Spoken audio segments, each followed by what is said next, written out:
I believe the reason why I choose which experiences my students are a part of is seeing a need. And with my 4th and 5th graders and going to the Sarasota Orchestra, 5th graders, they're going into middle school.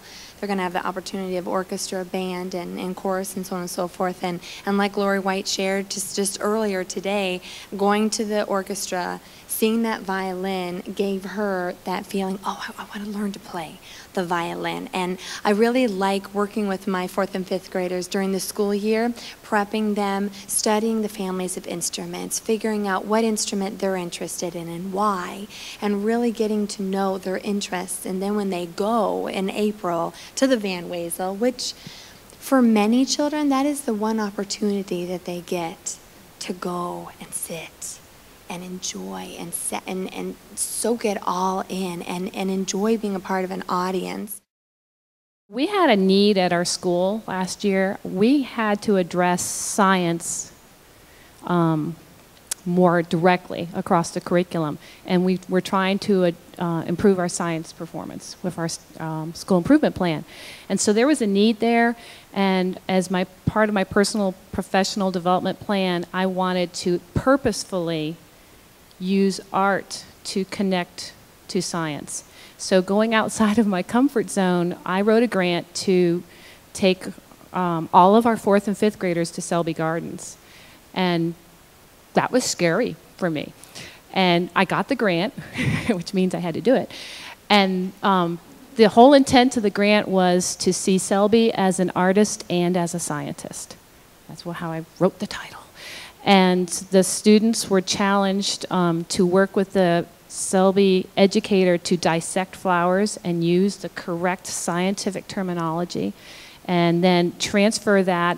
I split the groups in half, 2 classes a day. 1 class would be in the lab and 1 class would be out with me in the gardens, and they were sketching using scientific observation skills.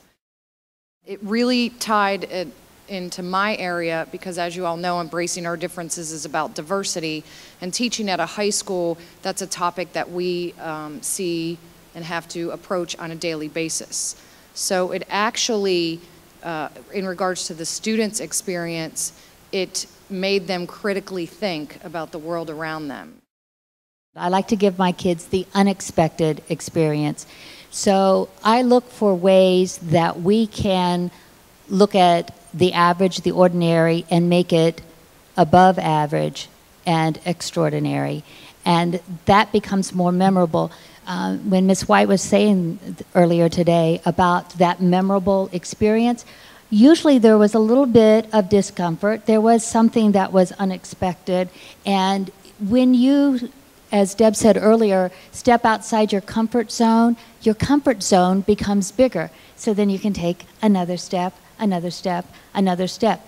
And if kids can early on get comfortable with stepping outside their comfort zone, then as they get older, their comfort zone is already quite large. I was one of the teachers who's sent artwork to the very first Embracing Our Differences exhibition. And one of my students' artwork, was a collaborative piece, got selected as a focal image.